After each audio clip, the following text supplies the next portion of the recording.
Bangabandhu foundation যুক্তরাষ্ট্র শাখার উদ্যোগে নিউ ইয়র্কে মুক্তিযোদ্ধা ও প্রবাসীদের মতবিনিময় অনুষ্ঠিত হয়েছে।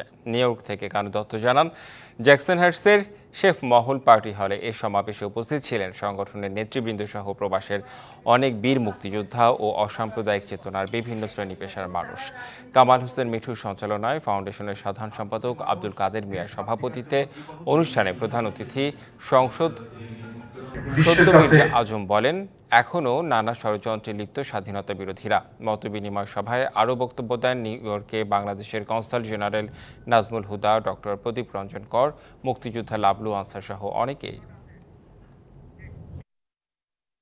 7 কোটি মানুষ দেশ মাতৃকার জন্য জীবন উৎসর্গ করার প্রতিজ্ঞাবদ্ধ করেছিলেন বঙ্গবন্ধু শেখ মুজিব। বিশ্বের কাছে এটা উন্নয়নশীল দেশে পরিণত করেছেন। অনুষ্ঠান আমরা ইতিমধ্যে শুরু করেছি আমাদের পবিত্র কোরআন এবং অনুষ্ঠানটিকে আলোকিত করে আছেন জাতির শ্রেষ্ঠ ফুটবল টিমের অন্যতম সদস্য। ধন্যবাদ কুন্ডু ভাই আপনাকে। নগদের কাছে সব গ্রাহকই প্রিয়, তাই তো সারা দেশে ক্যাশ আউট চার্জ সবচেয়ে কম।